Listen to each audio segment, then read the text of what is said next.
Next देखें groupoid की definition. Let star be a binary operation on G. Star जो है वो जी के ऊपर बाइनरी ऑपरेशन है। Then we say that the set G or the pair G star is a groupoid. अगर star G के ऊपर binary operation है तब हम क्या कहते हैं कि जी अंडर स्टार जो है वो आपका क्या बन गया, ग्रुप पॉइंट बन गया। या हम ये कहते हैं कि जी जो है वो क्लोज्ड है अंडर स्टार। ठीक है, तो ग्रुप पॉइंट क्या है कि अगर स्टार आपने जो ऑपरेशन डिफाइन करवाया है वो बाइनरी ऑपरेशन है, तो जो जी सेट है ये क्या बन जाएगा आपके पास, group point under binary operation जो स्टार है। अब हम ऐसे भी इसको लिख सकते हैं। ठीक है, जी स्टार, इसका मतलब यही है कि स्टार जो है वो जी के ऊपर बाइनरी ऑपरेशन है। ठीक है, तो ये आपके पास ग्रुप पॉइंट है। अब इसकी एग्जांपल्स हम देखते हैं। सेट ले लें आप, सेट ऑफ इंटीजर्स। ऑपरेशन हमने ले लिया यूजुअल एडिशन का, तो आप आसानी से चेक कर सकते हैं कि दो इंटीजर्स की जो एडिशन है वो अगेन एक इंटीजर ही आता है, इसलिए जो आपका z है वो अंडर यूजुअल एडिशन आप क्या बन जाता है, ग्रुप पॉइंट बन जाता है। अब अगर मैं ये स्ट्रक्चर ले लूं, z under subtraction of integers, तो आपके पास ये भी ग्रुप पॉइंट ही है। ठीक है, दो इंटीजर्स की सब्ट्रैक्शन भी अगेन एक इंटीजर ही आती है, इसलिए z under star, z under usual subtraction जो है ये भी एक ग्रुप पॉइंट है। ये ले लें आप q माइनस जीरो, यानी non zero rational numbers. Operation आपने लिया हुआ डिवीजन का, तो दो नॉन जीरो रैशनल नंबर्स की जो डिवीजन है वो अगेन एक रैशनल नंबर ही होती है, इसलिए q minus zero under division ये भी क्या है, ग्रुप पॉइंट है। तो ये तीन हमने देख ली एग्जांपल्स ग्रुप पॉइंट की। अब एक एग्जांपल हम देख लेते हैं जो स्ट्रक्चर जो है वो ग्रुप पॉइंट नहीं है। अगर मैं बात करूं z की ऑपरेशन डिवीजन में ले लेता हूं।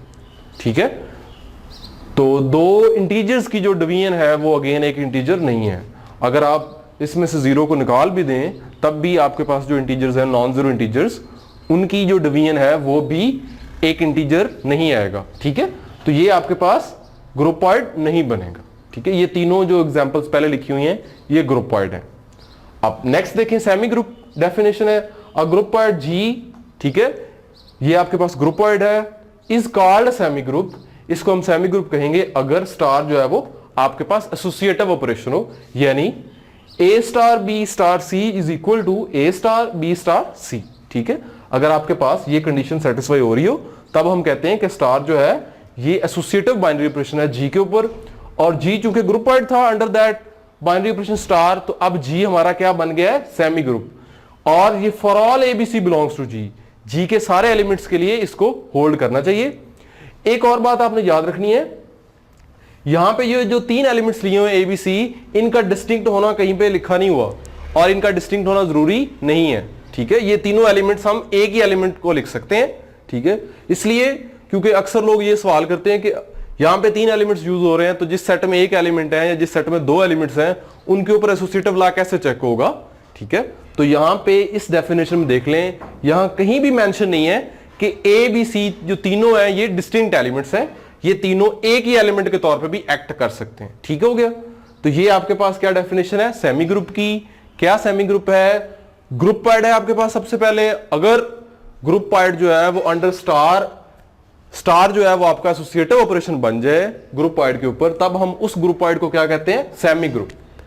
अब हम इसकी एग्जांपल्स को देखते हैं, तो यही एक एग्जांपल हम आगे कैरी कर लेते हैं। z अंडर एडिशन, ये सेमी ग्रुप है। जो यूजुअल एडिशन है z के ऊपर, ये बाइनरी ऑपरेशन भी है और एसोसिएटिव ऑपरेशन भी है। ठीक है, आप इजीली वेरीफाई कर सकते हैं। ठीक है, तो ये आपके पास क्या है, ये एक सेमी ग्रुप है। ठीक है, अब अगर हम इस स्ट्रक्चर की बात करें, अब ये सेमी ग्रुप नहीं है बिकॉज आप देख लें, आप एलिमेंट्स ले लें कोई अपनी मर्जी से z में से 1 2 3 हम ले लेते हैं, 1 माइनस 2 माइनस 3, और दूसरी साइड पे हमने करना है 1 माइनस 2 माइनस 3। तो ये देखें क्या आ जाएगा, -1 -3, और ये आ जाएगा, ये आपके पास -4 आ गया और ये आपके पास 2 आ गया। तो ये दोनों इक्वल नहीं आ रहे, ये वाली कंडीशन जो हमारी सेटिस्फाई नहीं हो रही, इसलिए z जो है वो अंडर यूजुअल सब्ट्रैक्शन, ये आपके पास सेमी ग्रुप नहीं बन। अब एक और एग्जांपल हम लेते हैं। अगर हमारे पास S कोई नॉन एम्प्टी सेट है, S का पावर सेट ले लें और ऑपरेशन ले लें यूनियन का, या फिर हम power set of S under intersection ले लें, तो ये भी आपके पास जो है ये एक सेमी ग्रुप स्ट्रक्चर है। आप इजीली देख सकते हैं कि S के आपने सारे सबसेट्स लिए हैं, ठीक है, क्योंकि पावर सेट ऑफ S में कौन से एलिमेंट्स हैं जो S के सारे सबसेट्स हैं, उनकी यूनियन लेंगे तो अगेन एक S का सबसेट ही आएगा, तो ये ग्रुपॉइड है। इसी तरह से आप ये वाली प्रॉपर्टी भी इस पे चेक कर सकते हैं इजीली, ठीक है, क्योंकि जो आपकी यूनियन है ये सेट्स के ऊपर एसोसिएटिव है, और ये बात हम छोटी क्लासेस में भी पढ़ चुके हैं। इंटरसेक्शन भी आपका एसोसिएटिव ऑपरेशन है ऑन सेट्स, ठीक है। तो power set of S under intersection, ये भी आपके पास क्या है, एक सेमी ग्रुप है। ये 3 एग्जांपल्स आपके पास सेमी ग्रुप्स की हैं, और ये जो स्ट्रक्चर है ये सेमी ग्रुप नहीं है। अब नेक्स्ट आते हैं हम अगली डेफिनेशन की तरफ, monoid. A semigroup G is called a monoid. Semigroup जो है जी सेमी ग्रुप है, यानी बाइनरी ऑपरेशन स्टार है और स्टार जो है वो एसोसिएटिव भी है। तब हम जी को अब हमने बनाना है मोनोइड। जी मोनोइड कब बनेगा, इफ जी एज आइडेंटिटी, अगर जी में एक आइडेंटिटी एलिमेंट एग्जिस्ट करे अंडर स्टार, ठीक है, कि उस स्टार के तहत जी में एक आइडेंटिटी एलिमेंट मौजूद हो। अब आइडेंटिटी क्या होती है, यानी there exist E belongs to G, G में हमें ई मिलना चाहिए। आइडेंटिटी को हमने ई से डिनोट किया है सच दैट के कैसा हो, ए स्टार ई, यानी आप सारे एलिमेंट्स के साथ ई को ऑपरेट करें, लेफ्ट से भी और राइट से भी, दोनों साइड से आपने करना है। ए स्टार ई स्टार ए, ठीक है। तो आपके पास जवाब क्या आना चाहिए, ए वही एलिमेंट आना चाहिए जिसको आप आइडेंटिटी के साथ ऑपरेट कर रहे हैं। For all A belongs to G, सब एलिमेंट्स के लिए, ठीक है। तब हम क्या कहेंगे, ये जो ई है ये इस सेट की जी की आइडेंटिटी है, और ये जो स्ट्रक्चर है हमारे पास, ये क्या बन गया है, अब मोनोइड बन गया। अब इसकी एग्जांपल्स हम देखते हैं। एक तो वही एग्जांपल पहली वाली जो हमने कैरी की हुई है, z अंडर एडिशन, ठीक है, यूजुअल एडिशन है आपकी, तो ये आपके पास जो स्ट्रक्चर है ये मोनोइड है। इसकी जो आइडेंटिटी है अंडर एडिशन वो है 0, ठीक है, एडिटिव आइडेंटिटी हमारे पास मौजूद है इस सेट में, ठीक है। अब यही इसी को हम देख लेते हैं, जो आपके पास ये सेकंड स्ट्रक्चर है power set of S under union. तो इसमें भी आइडेंटिटी एग्जिस्ट करती है, और वो कौन सी आइडेंटिटी है, फाई, यानी अगर आप फाई के साथ यूनियन लें किसी भी एस के सबसेट की, तो अगेन आपके पास वही सबसेट ही आएगा, ठीक है। तो इस स्ट्रक्चर की जो आइडेंटिटी है वो क्या है, phi is the identity of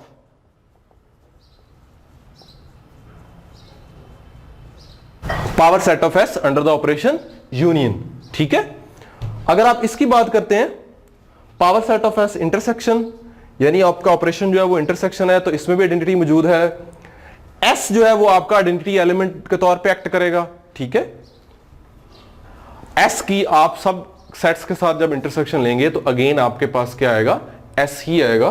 तो एस जो है ये इस स्ट्रक्चर का क्या है, आइडेंटिटी एलिमेंट है, यानी ये power set of S under the operation intersection, ये भी आपके पास क्या है, मोनोइड है। अच्छा, अब नेक्स्ट फोर्थ डेफिनेशन है हमारे पास ग्रुप की। तो मोनोइड जी जो है वो मोनोइड है, यानी अंडर स्टार, यानी इसका मतलब है कि स्टार उसके ऊपर बाइनरी ऑपरेशन भी है, स्टार एसोसिएटिव भी है, और जी में आइडेंटिटी भी है अंडर स्टार।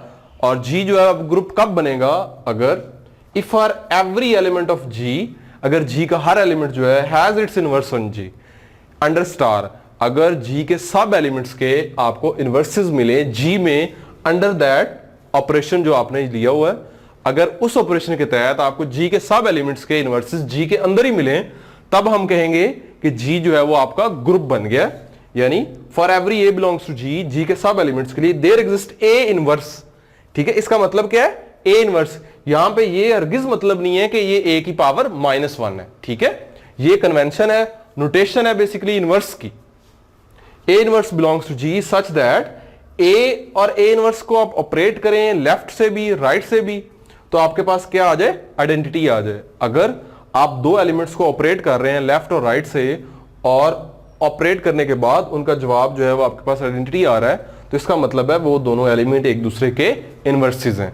यहां पे हमने कहा जी ए इनवर्स जो है वो ए का इनवर्स है, तो हम दूसरी तरह भी कह सकते हैं कि ए इनवर्स का इनवर्स जो है वो ए होगा, ठीक है। तो जी जो है हमारा क्या बन गया, ग्रुप बन गया। अगर स्टार बाइनरी ऑपरेशन हो, जी जो है वो सेमी ग्रुप बन गया। अगर स्टार जो है वो एसोसिएटिव लॉ उसमें होल्ड करे। मोनोइड कब बना, जब उस सेमी ग्रुप में स्टार के तहत जी में आइडेंटिटी हमें मिल गई, और ग्रुप कब बना, जब उस मोनोइड में हमें आइडेंटिटी मिल गई थी, एसोसिएटिव ऑपरेशन हो गया, बाइनरी ऑपरेशन था। अब उस स्टार के तहत हमें जी के सब एलिमेंट्स के इन्वर्सेस जो है वो जी में मिल गए, तो फिर जी जो है वो हमारा ग्रुप बन गया। अब एग्जांपल्स को हम देखते हैं। जेड अंडर एडिशन,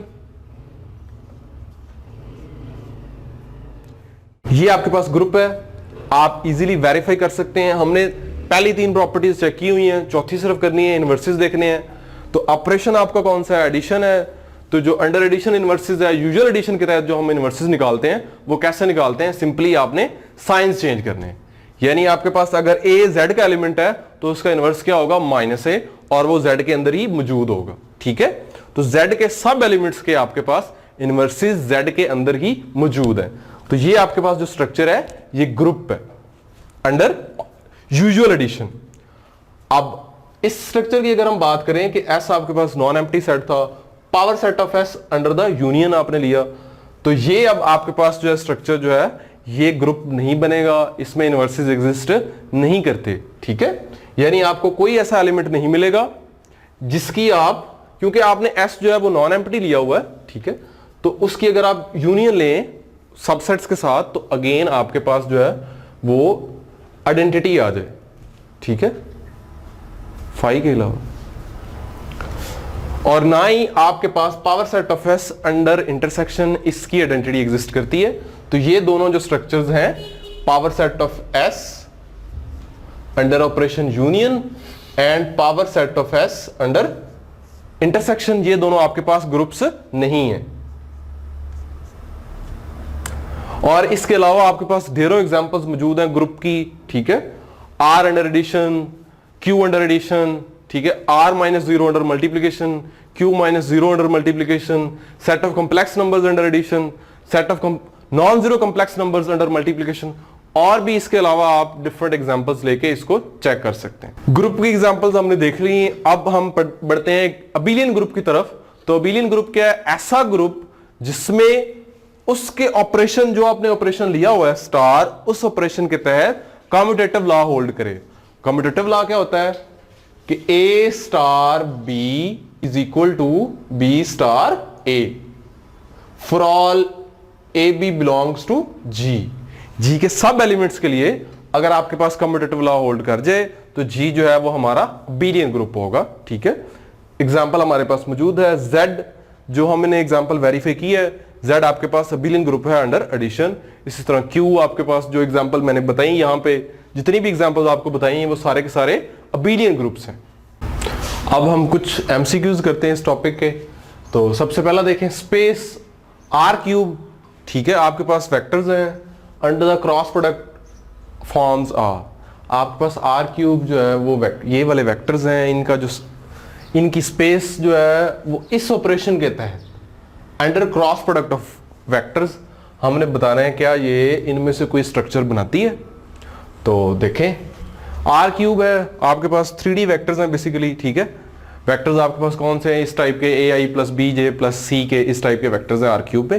ठीक है, तो उनका जो क्रॉस प्रोडक्ट होगा वो भी अगेन एक वेक्टर ही होगा, आर क्यूब में ही होगा। ठीक है, तो ये जो आर क्यूब है ये आपके पास क्लोज्ड है अंडर द क्रॉस प्रोडक्ट, यानी क्रॉस प्रोडक्ट जो है वो आर क्यूब का ऑपरेशन है, बाइनरी ऑपरेशन है। ठीक है, तो ग्रुप पार्ट, ठीक है, यानी ये ग्रुप पार्ट बनता है। ओके, अब बाकियों के लिए हम देख लेते हैं क्या ये सेमी ग्रुप बनता है या नहीं बनता। तो जो क्रॉस प्रोडक्ट है वो ऑपरेशन जो है वो एसोसिएटिव नहीं है। ठीक है, उसके लिए हम काउंटर एग्जांपल देख लेते हैं। तो वेक्टर्स ले लें, I, J और C भी आप J वेक्टर ही ले लें। ठीक है, अब कैलकुलेट करते हैं हम A cross B cross C। देखें, A क्रॉस A आपके पास है I वेक्टर और ये है J क्रॉस J, तो ये आपके पास कौन सा वेक्टर बन जाएगा, 0 वेक्टर, नल वेक्टर बन गया, बिकॉज J क्रॉस J क्या होता है, 0, और I के साथ क्रॉस प्रोडक्ट लेंगे अगेन आपके पास नल वेक्टर ही आ जाएगा। और सेकंड साइड कैलकुलेट करें तो A cross B, I cross J cross J, I cross J आपके पास K होता है और K क्रॉस J आपके पास क्या आ जाएगा, -I आ जाएगा। ठीक है, तो ये आपने देख लिया कि एसोसिएटिव ऑपरेशन जो है, जो आपका क्रॉस प्रोडक्ट है वो एक एसोसिएटिव बाइनरी ऑपरेशन नहीं है, इसलिए ये सेमी ग्रुप नहीं बनेगा। अगर ये सेमी ग्रुप नहीं बन रहा तो ये मोनोइड भी नहीं बनेगा और ये ग्रुप भी नहीं बनेगा। ठीक है, तो हमारी करेक्ट ऑप्शन क्या है? D is our correct option. Next देखें, the set 1 2 3 under multiplication modulo 4। अब आपके पास ये सेट दिया हुआ है और इसका ऑपरेशन देखें क्या है? Multiplication modulo 4। अच्छा, सबसे पहले आपको इसको पता होना चाहिए मल्टीप्लीकेशन मॉडुलो 4 का मतलब क्या है कि आपने जब इन एलिमेंट्स को मल्टीप्लाई करना है तो जवाब आपने वो रिमाइंडर लिखना है जो उस नंबर को 4 से डिवाइड करने से आपके पास आता है। ठीक है, यानी आपने सिर्फ 4 के रिमाइंडर्स लिखने हैं इस सेट में मल्टीप्लाई करने के बाद उन एलिमेंट्स को। अब ये आपके पास चूंकि फाइनाइट सेट है तो फाइनाइट सेट को जब भी हमने ग्रुप के लिए चेक करना हो हम कैलेस टेबल बनाते हैं। कैलेस टेबल क्या है? बेसिकली आपके पास 3 एलिमेंट्स हैं, यहां पे ऑपरेशन में यहां 4 लिख रहा हूं, ठीक है, डॉट के साथ। इसका मतलब ये मल्टीप्लीकेशन मॉडुलो 4 है। अब मेरे पास एलिमेंट्स है 1 2 3, आपने रो वाइज भी लिखना है और कॉलम वाइज भी एलिमेंट्स को लिखना है। ठीक है, तो अब आपके पास ये क्या बन जाता है? ये एक्चुअली आपके पास एक मैट्रिक्स है जिसमें आपके पास 3 रोज और 1 कॉलम है, 3/1 ऑर्डर का। ये आपके पास एक मैट्रिक्स है जिसमें 1 रो और 3 कॉलम्स है। ठीक है, तो कैलेस टेबल से मुराद ये है कि आपने इन 2 मैट्रिक्स को एक्चुअली मल्टीप्लाई करना है बस। तो और मैट्रिक्स को कैसे मल्टीप्लाई करते हैं ये आप सब जानते ही हैं, रोज को कॉलम से मल्टीप्लाई हम करते हैं। तो यहां क्या आ जाएगा? 1 2 3 ही आ जाएगा। ठीक है, जब 2 से करें 2 को 2 से मल्टीप्लाई करें 4, तो आपने क्या लिखना है? 4 को 4 पे डिवाइड करके जो रिमाइंडर आता है वो क्या है? 0। 2 को 3 से डिवाइड करें 6 को 4 से डिवाइड किया तो जो रिमाइंडर बचता है वो आपके पास 2 है। नेक्स्ट 3 आ गया, 3 2 6, अगेन रिमाइंडर आपके पास 2 आ गया। और लास्ट में 3 3 9, तो 9 का रिमाइंडर क्या बचता है? 1। तो अब आप यहां देखें, ये आपके पास क्या है? ये आपके पास जवाब है। इस सेट के एलिमेंट्स को आपने आपस में मल्टीप्लाई किया तो ये आपके पास जवाब आ रहे हैं। तो अगर आप इसमें देखते हैं तो यहां पे एक एलिमेंट आपको ऐसा मिल रहा है कि जो कि सेट में नहीं है, इसलिए ये सेट जो है ये आपका क्लोज्ड ही नहीं है अंडर मल्टीप्लिकेशन मॉडुलो 4। तो ये ग्रुप या सेमी ग्रुप नहीं बनेगा, इसलिए हमारी ट्रू ऑप्शन क्या होगी? D option is true. अब नेक्स्ट देखें, विच of the following is true. अब हमने चारों ऑप्शंस चेक करनी है और बताना है कि इनमें से कौन सी ट्रू है और कौन सी फॉल्स है। तो फर्स्ट ये देखें, set of odd integers forms a group under addition. अब स्टेटमेंट से हमें लग रहा है, हमने पीछे देखा भी है कि z अंडर एडिशन ग्रुप था, तो शायद हमारे ज़हन में ये बात आ रही होगी कि इंटीजर्स, ऑड इंटीजर्स भी ग्रुप बन जाएगा अंडर एडिशन, लेकिन ऐसा हरगिज नहीं है, बिकॉज 2 ऑड इंटीजर्स का सम आपके पास हमेशा इवन ही होता है। ठीक है, 3 + 5 क्या आ जाएगा आपके पास? 8। और इसका मतलब क्या है कि ये सेट जो है ऑड इंटीजर्स का, ये तो क्लोज्ड ही नहीं अंडर एडिशन। जब ये सेट क्लोज नहीं अंडर एडिशन तो फिर ये ग्रुप नहीं बन सकता, इसलिए ए ऑप्शन तो क्रॉस। बी देखें, set of all m/n matrices. अब आपके पास एक सेट है जिसमें मैट्रिसेस कौन से हैं? m/n ऑर्डर के, forms a group under matrix multiplication. Operation कौन सा है? मैट्रिक्स मल्टीप्लिकेशन का। तो मैट्रिक्स मल्टीप्लिकेशन आपके पास डिफाइन ही नहीं है m/n ऑर्डर्स के मैट्रिक्स के लिए। मल्टीप्लिकेशन जो मैट्रिसेस हैं उनकी मल्टीप्लिकेशन किन मैट्रिक्स के लिए डिफाइन है? जिनका ऑर्डर जो है वो सेम होता है। तो यहां पे आपके पास जो है ये भी ग्रुप नहीं बनेगा। अगर आप सी की बात करें, द सेट Q पॉजिटिव, इसका मतलब है positive rational numbers is a group under addition. क्या ये ग्रुप है अंडर एडिशन? पॉजिटिव रैशनल्स का सेट बिल्कुल भी नहीं, चूंकि अंडर एडिशन हमारे पास जो आइडेंटिटी है वो क्या होती है? 0, और 0 इस सेट में नहीं है। ठीक है, आइडेंटिटी जो एडिटिव आइडेंटिटी है वो इस सेट को बिलोंग नहीं करती, इसलिए सी ट्रू नहीं है। अब ऑप्शन डी पे आ जाएं। जी के आपके पास 4 8 12 16 is a group under modulo multiplication of 20। अब ये फिर एक फाइनाइट सेट आ गया, तो अब इसको हमने कैसे प्रूव करना है? Through Cayley's table. तो चलें अब हम इसका कैलेस टेबल बनाते हैं। मल्टीप्लिकेशन मॉडुलो 20, ठीक है, इसका मतलब है ये मॉडुलो मल्टीप्लिकेशन है 20 की। सेट है 4 8 12 16, 4 8 12 16। चलें जी अब मल्टीप्लाई करें, 16 आएगा, ठीक है, ओके। 4 8 32, 20 से डिवाइड करें, रिमाइंडर आपके पास 12 आएगा। 4 को 12 से मल्टीप्लाई करें 48, रिमाइंडर आपके पास 8 आता है। 4 को 16 से मल्टीप्लाई करें 64, रिमाइंडर आपके पास 4 आता है। 8 4 34, 8 4 32, आपके पास रिमाइंडर क्या आ जाएगा 12। 8 8 64, रिमाइंडर 4। 8 12 96, रिमाइंडर आपके पास 16, और 8 16 को मल्टीप्लाई करें तो 128, और रिमाइंडर आपके पास 8 आ जाएगा। 12 को 4 से मल्टीप्लाई करें 48, रिमाइंडर 8। 12 को 8 से करें 96, रिमाइंडर 16। 12 को 12 से 144, रिमाइंडर आपके पास 4 आएगा। 12 को 16 से करें 192, रिमाइंडर आपके पास 12 आएगा। एंड लास्ट 16 को 4 से करें 64, रिमाइंडर इज 4। 16 को 8 से 64, 16 को 8 से किया तो 128, रिमाइंडर आपके पास 8 आ गया। 16 को 12 से 192, रिमाइंडर आपके पास 12 आ गया। और 16 को 16 से किया तो 256, और रिमाइंडर आपके पास 16 आ गया। अब कैलेज टेबल तो हमने बना लिया। अब ये देख लें, ये हमारे जवाब हैं। तो क्या कोई इनमें से आपको ऐसा नंबर नजर आ रहा है जो इस सेट में ना हो? बिल्कुल भी नहीं। तो ये जो आपका सेट है ये तो क्लोज्ड है under model of multiplication 20। Associative law भी आप इजीली वेरीफाई कर सकते हैं। उसके बाद जो इंपॉर्टेंट आता है वो आइडेंटिटी है। तो अब हमने आइडेंटिटी ढूंढनी है। आइडेंटिटी एलिमेंट कैसा होता है कि अगर उस एलिमेंट को आप सेट के सारे एलिमेंट साथ ऑपरेट करवाएं तो आपके पास अगेन वही एलिमेंट ही आना चाहिए। ठीक है, तो यहां पे 16 जो है वो आपकी आइडेंटिटी है।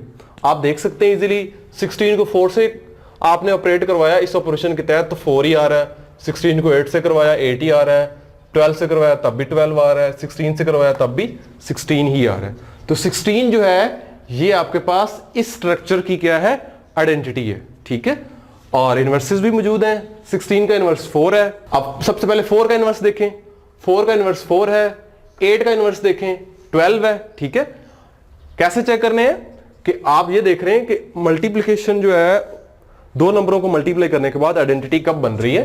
आइडेंटिटी यहां 16 बन रही है तो किन दो नंबर्स को मल्टीप्लाई किया है, 4 को 4 से। इसका मतलब 4 का इनवर्स क्या है, 4 ही है। सेकंड में देखें 16 यहां है तो इसका मतलब है 8 का इनवर्स 12 है। इधर देखें तो 12 का इनवर्स 8 है, और लास्ट में 16 का इनवर्स 16 ही है। सब एलिमेंट्स के इनवर्स भी मौजूद हैं और हमारी सारी प्रॉपर्टीज ग्रुप की वेरीफाई हो रही हैं। तो ये जो डी ऑप्शन होगी ये हमारी ट्रू ऑप्शन है, बिकॉज हम ये बात यहां से साबित कर चुके हैं कि ये ग्रुप है अंडर मल्टीप्लिकेशन मॉडल ऑफ 20। तो D is our correct option. What is the identity in R positive under operation जो है वो आपके पास स्टेरिक है। Set of positive real numbers हैं वेयर ऑपरेशन कैसे डिफाइन है, a star b is equal to b raise to power a for all a b belongs to r plus. हमने बताना है जी इस ऑपरेशन के तहत इस सेट की आइडेंटिटी क्या है। ठीक है, अगर e इस सेट की आइडेंटिटी है तो फिर क्या आना चाहिए, a star e is equal to e star a is equal to a आना चाहिए। अब कैलकुलेट करें a स्टार e, इस ऑपरेशन के तहत क्या बनेगा, जो सेकंड है वो बेस है, जो फर्स्ट है वो पावर है। तो यहां पे सेकंड में e है और फर्स्ट में a है तो वो पावर बन जाएगी आपकी, और इधर a raise to power e आ जाएगा। लेकिन ये दोनों तो इक्वल ही नहीं है, इसलिए आइडेंटिटी जो है आपकी इस स्टेरिक ऑपरेशन के तहत जो है वो एग्जिस्ट नहीं करती। So D is our true option. Next देखते हैं हम set of complex number c is a under star where a star b क्या है आपके पास, मॉड ऑफ a b। तो ऑपरेशन आपके पास क्या है, दो कॉम्प्लेक्स नंबर्स को आपने कैसे ऑपरेट करना है, उन दोनों का प्रोडक्ट लेना है एंड देन उनका मॉड लेना है। ठीक है, अच्छा अब कुछ लोग ये सोच रहे होंगे कि जब आपने दो कॉम्प्लेक्स नंबर का प्रोडक्ट लिया उसके बाद जब उनका मॉड लिया तो वो आपके पास एक रियल नंबर आ गया। ठीक है, मॉडलेस जब आपने लिया तो एक रियल नंबर आ गया, लेकिन एक्चुअली वो तो कॉम्प्लेक्स नंबर ही है, सिर्फ उसका इमेजिनरी पार्ट जो है वो क्या होगा, जीरो होगा। ठीक है, बिकॉज हर रियल नंबर कॉम्प्लेक्स नंबर ही होता है, इमेजिनरी पार्ट जो है उसका जीरो है। तो आपने इसको देख के परेशान नहीं होना कि क्या कि ये जो सेट सी है ये इस ऑपरेशन के साथ क्लोज ही नहीं है।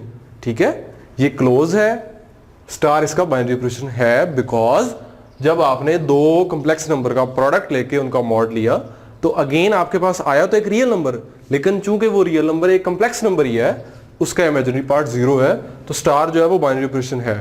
तो अब इस पे हम एसोसिएटिव लॉ इजीली वेरीफाई कर सकते हैं बिकॉज ए स्टार बी क्या है, मॉड ऑफ ए बी, ठीक है। तो आप दो कॉम्प्लेक्स नंबर्स के प्रोडक्ट का मॉड जो है वो अलग अलग कर सकते हैं, ठीक है। एसोसिएटिव में आपने 3 एलिमेंट्स लेने हैं तो उनको भी, उनका जो मॉड है उनका प्रोडक्ट भी आप अलग अलग कर सकते हैं। तो एसोसिएटिव लॉ ओके है यहाँ पे। अब आइडेंटिटी के बारे में हम बात करते हैं। तो देखें आइडेंटिटी क्या होगी, ई आइडेंटिटी होगी अगर A star E is equal to E star A, क्या आना चाहिए आपके पास, ए आना चाहिए।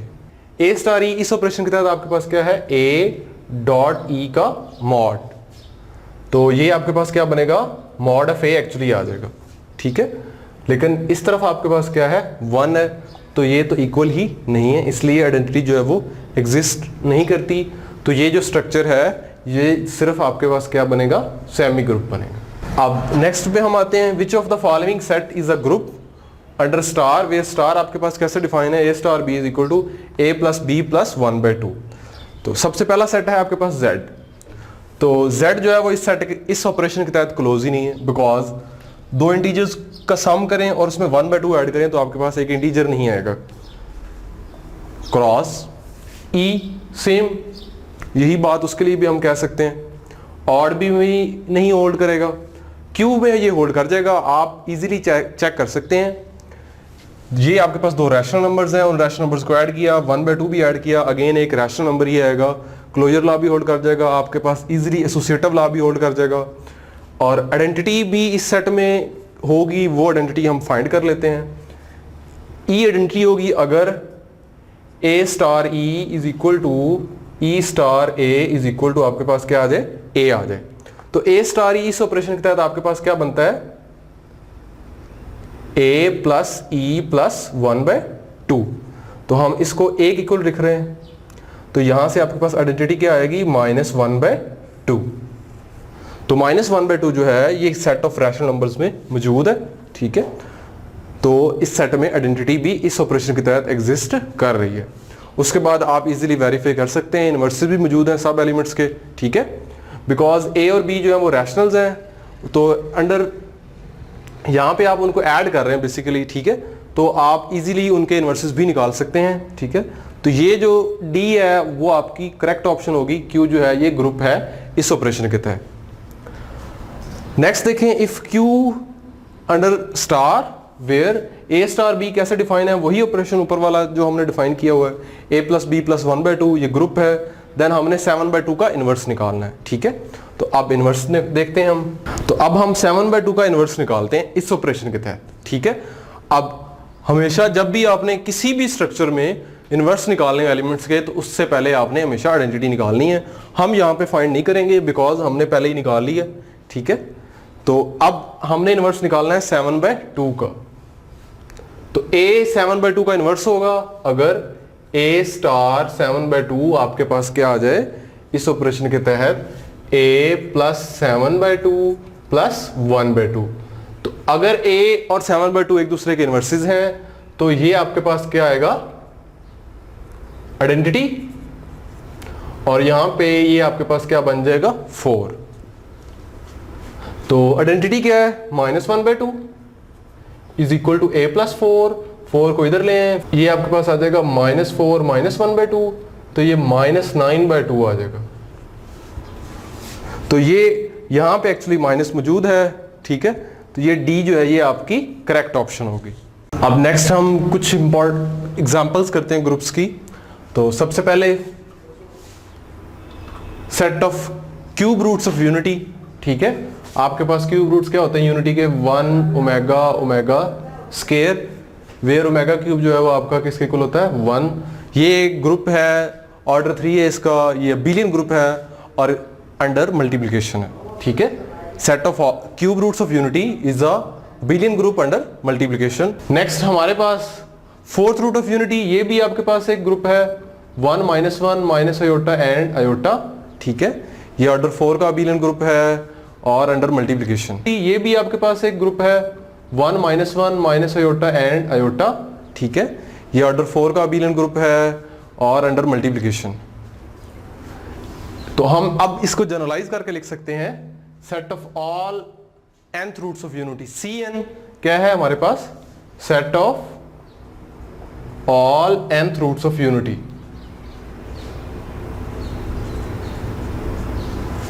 ये भी हमारे पास एक अबेलियन ग्रुप है अंडर मल्टीप्लिकेशन, ठीक है। इसके एलिमेंट किस फॉर्म के होते हैं, वेयर यहां पे आपका जो k है वो 0 से लेके n-1 तक है, ठीक है। देन नेक्स्ट हम मैट्रिसेस की अगर बात करें तो set of all m/n matrices, ये ग्रुप है अंडर एडिशन, ठीक है, अंडर एडिशन, और ये अबेलियन ग्रुप भी है, ठीक है। Set of all m/n matrices, जितने भी आपके पास मैट्रिसेस हैं m/n ऑर्डर के, वो अबेलियन ग्रुप है अंडर एडिशन। इसमें आपको आइडेंटिटी एलिमेंट भी मिल जाएगा, और वो कौन सा है, नल मैट्रिक्स है, ठीक है। Next set of all n/n invertible matrices, और इसका ऑपरेशन जो होगा वो मल्टीप्लिकेशन होगी। सारे जितने भी इन्वर्टिबल मैट्रिसेस हैं ऑर्डर n/n के, ठीक है, वो एक ग्रुप है अंडर मैट्रिक्स मल्टीप्लिकेशन। और ये बात आपने याद रखनी है, ये नॉन अबेलियन ग्रुप है under multiplication, because in matrices में इन जनरल जो है ए बी और बी ए इक्वल नहीं होता, ठीक है। अब नेक्स्ट हम देखते हैं groups under addition modulo n। तो एडिशन मॉडुलो n, Zn जो है हमारे पास ग्रुप है जिसके एलिमेंट इस फॉर्म के हैं अप टू सोन n-1। इसका मतलब क्या है, Zn में ये एलिमेंट्स कैसे आए हैं, इसका मतलब ये है अंडर एडिशन मॉडुलो n का मतलब ये है कि आपने इंटीजर्स को n से डिवाइड करवाया है, तो जो आपके पास रिमाइंडर आते हैं वो इस सेट के एलिमेंट्स होंगे। यानी अगर मैं बात करूं Z4 की, तो मेरे पास कौन से एलिमेंट्स होंगे, जो सारे इंटीजर्स को 4 से डिवाइड करने के बाद जो रिमाइंडर्स आते हैं, ठीक है। और वो कौन कौन से रिमाइंडर्स हैं, 0, 1, 2, 3, ठीक है। इन एलिमेंट्स के ऊपर मैंने बार लगाई हुई, इसका मतलब ये एक स्पेशल टाइप के एलिमेंट्स हैं, ठीक है, ये कॉमन इंटीजर्स नहीं है। और ये Zn जो है ये आपके पास एक अबेलियन ग्रुप है, और इसका ऑपरेशन कौन सा है, एडिशन मॉडुलो n का, और इसका ऑर्डर भी कितना है, n ही है। इसी तरह आप कुछ और भी टाइप्स अगर इसमें लिखना चाहें, जैसे Zn है, Z10 है, 0, 1, 2, 3 अप टू सो ऑन 9 तक, ठीक है। ये भी आपके पास इसी फैमिली का एक ग्रुप है। नेक्स्ट हम देखते हैं Zn स्टार को, ठीक है। कुछ बुक्स में, डुमट फुटे की बुक में इसको Zn स्टार लिखा हुआ है, और जो जोसेफ गैलियन है उसकी बुक में इस ग्रुप को U of n से डिनोट किया गया है। Zn स्टार और U of n, ठीक है, ये आपने कंफ्यूज नहीं होना, ये डिफरेंट बुक्स की नोटेशंस हैं। Zn स्टार डुमट फुटे और U of n जो है वो जोसेफ गैलियन की बुक में। तो अब इसके एलिमेंट्स कौन से होते हैं, U of n के, इसमें वो वाले एलिमेंट्स होते हैं, ठीक है, जो n के साथ रिलेटिवली प्राइम होते हैं, ठीक है। वो वाले एलिमेंट्स हैं U of n में जो सारे के सारे n के साथ रिलेटिवली प्राइम है, वेयर k जो है वो आपका 1 या 1 से बड़ा है और n से छोटा है। U of n क्या है, इसमें कौन से एलिमेंट्स हैं, k क्या चीज है, वो वाले एलिमेंट्स, वो इंटीजर्स हैं ये k जिनका n के साथ जो GCD है वो क्या है, 1 है, where k is greater than equal to 1 and less than n। ये U of n भी आपके पास एक ग्रुप है अंडर मल्टीप्लिकेशन मॉडुलो n। तो अब हम इसकी कुछ टाइप एग्जांपल्स लिखते हैं। U of 3 लिखता हूं मैं, वो क्या होगा आपके पास, 1 और 2, ठीक है। तो ये आपके पास एक ग्रुप है अंडर मल्टीप्लिकेशन, अबेलियन ग्रुप है अंडर मल्टीप्लिकेशन मॉडुलो 3। आप ये जो कि फाइनाइट सेट है, आप इसको कैलकुलस टेबल से प्रूव भी कर सकते हैं। अगर मैं U of 6 लिखूं तो मेरे पास क्या आ जाएगा, 1, 5, ठीक है। U of 8 लिख लें, ये आपके पास क्या आ जाएगा, 1, 3, 5, 7। और ये भी स्पेशल टाइप के एलिमेंट्स हैं, ठीक है, इनके ऊपर भी बार लगा लें। ये डिनोट करते हैं कि ये एक्चुअली कॉमन इंटीजर्स नहीं है, ठीक है, ये एक्चुअली रिमाइंडर्स हैं जो हमने इंटीजर्स को 8 पे डिवाइड करने के बाद हमें मिले हैं रिमाइंडर्स। तो ये भी ग्रुप्स हैं अंडर मल्टीप्लिकेशन मॉडुलो n, ठीक है। नेक्स्ट हम देखते हैं ग्रुप ऑफ क्वोटर्नियंस Q8, ठीक है। Q8 इसमें कौन से एलिमेंट्स होते हैं, -1 +1 -i +i -j +j -k plus के वेयर कुछ रिलेशंस हैं, आई जे जो है वो आपके पास के बराबर होता है, जे के आई के बराबर होता है और के आई जो है वो जे के बराबर होता है, and I square J square के स्केयर आपके पास क्या होता है -1 होता है। ये Q8 जो है ये आपके पास नॉन अबेलियन ग्रुप है ऑर्डर 8 का। आई जे आपके पास के बराबर है, लेकिन अगर हम जे आई लिखेंगे तो वो आपके पास क्या आ जाएगा -k आ जाएगा। तो ये ग्रुप जो है इसके एलिमेंट्स जो है वो आपस में कंप्यूट नहीं कर रहे, इसलिए ये नॉन अबेलियन ग्रुप है अंडर मल्टीप्लिकेशन। नेक्स्ट हम देखते हैं ग्रुप ऑफ परमुटेशंस को। ग्रुप ऑफ परमुटेशंस या सिमेट्रिक ग्रुप्स। तो ये क्या होते हैं परमुटेशंस ग्रुप्स क्या होते हैं कि अगर आपके पास कोई नॉन एम्प्टी सेट है ए, हम स्टार्ट करते हैं जिस सेट में एक एलिमेंट है, अगर ए में सिर्फ एक एलिमेंट है तो हमने परमुटेशंस बनानी है ए से ए के ऊपर। परमुटेशंस का मतलब क्या है कि सेट ए से सेट ए के ऊपर कितने आपके पास बाइजेक्टिव फंक्शंस बन सकते हैं। तो सेट ए से सेट ए के ऊपर एक ही बाइजेक्टिव फंक्शन बन सकता है, ठीक है। तो इस सेट के ऊपर जो परमुटेशंस बनेगी एक ही होगी। तो जो सेट ऑफ परमुटेशन है उसमें एक ही एलिमेंट होगा, वो 1 है। तो यहाँ पे जो आपके पास ग्रुप बनेगा ग्रुप ऑफ परमुटेशंस S1 से उसको हम डिनोट करेंगे और उसमें कितने एलिमेंट्स होंगे, सिर्फ एक ही एलिमेंट होगा आइडेंटिटी। इसका मतलब ये है कि जो एलिमेंट है वो एलिमेंट इटसेल्फ अपने आप पे मैप हो रहा है, इसलिए हम उसको आइडेंटिटी कह रहे हैं, ठीक है। तो S1 का ऑर्डर कितना है n है। अब अगर हम बात करें 2 की, जिसमें ऐसा सेट जिसमें 2 एलिमेंट्स हैं 1 2, तो इसमें हमारे पास जो है वो 2 बाइजेक्टिव फंक्शंस बनेंगे। कैसे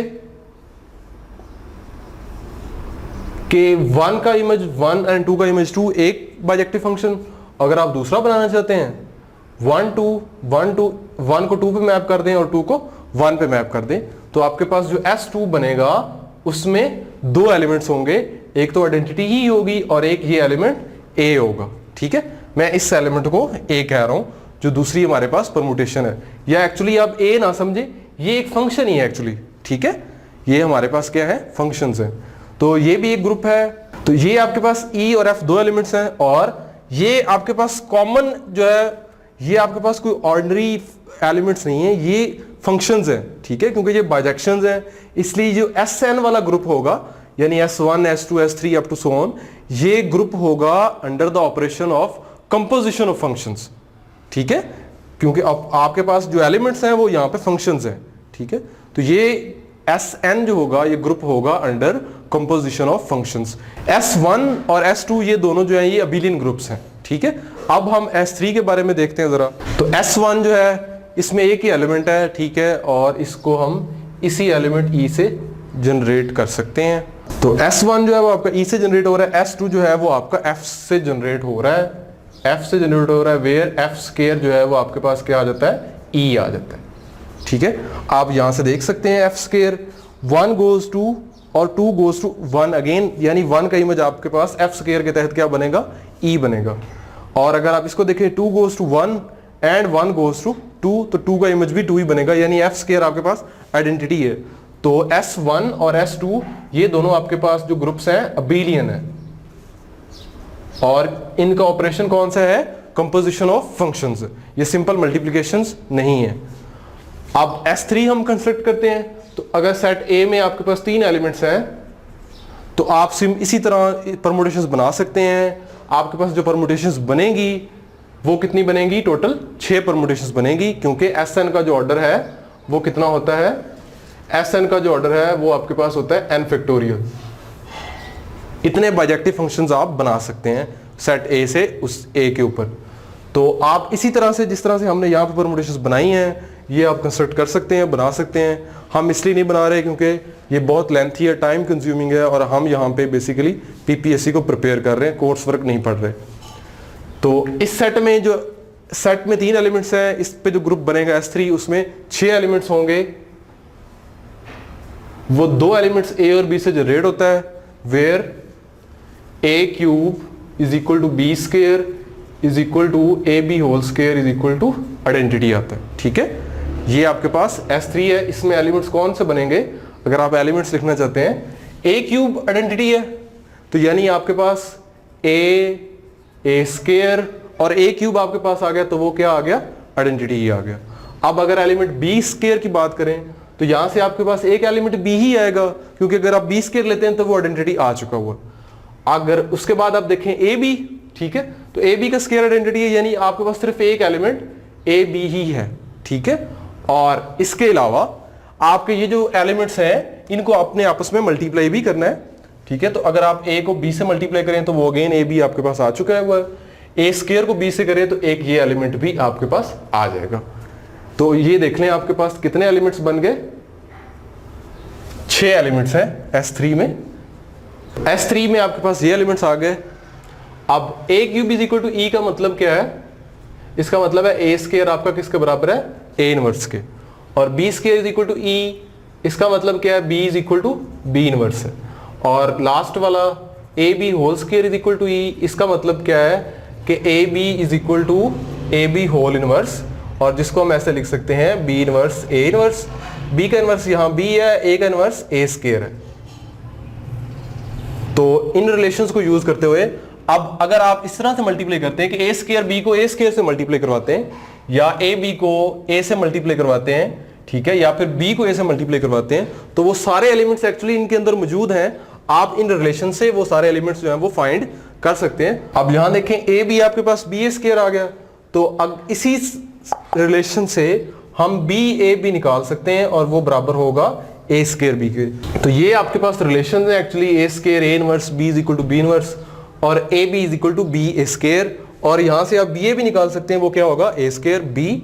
तो आप इन एलिमेंट्स को जैसे मर्जी मल्टीप्लाई कर लें इन एलिमेंट्स के साथ ही, तो आपके पास जो अगेन वही एलिमेंट्स आएंगे वो जो इनमें से मौजूद हैं, इनके अलावा कोई और एलिमेंट्स नहीं आएंगे। S3 जो है वो आपके पास नॉन अबेलियन ग्रुप है, और इससे आगे जितनी भी SN की फैमिली यानी S4 S5 S6 ये सारे के सारे जो है ये नॉन अबेलियन ग्रुप्स हैं। और यहाँ पे अगर आप इन एलिमेंट्स की बात करते हैं ए और बी की, तो ये परमुटेशंस हैं। ए कौन सी परमुटेशन है, ऐसी परमुटेशन है जिसमें कोई भी एलिमेंट फिक्स नहीं है, और बी वो परमुटेशन है जिसमें एक एलिमेंट आपके पास फिक्स होगा। ए आपके पास कौन सी परमुटेशन है जिसमें कोई भी एलिमेंट फिक्स नहीं है, यानी ए इनमें से बन जाएगी, ये भी हो सकती है या फिर ये भी हो सकती है, इन दोनों में से कोई एक जो है वो ए हो सकती है, ठीक है। और जो बी है उसमें एक एलिमेंट फिक्स है, यानी अगर मैं 1 को फिक्स कर लेता हूं तो ये भी बी हो सकता है, या फिर आप 2 को फिक्स कर लें, या फिर अगली परमुटेशन में आप 3 को फिक्स कर लें, वो भी आपके पास जो है वो बी हो सकता है, ठीक है।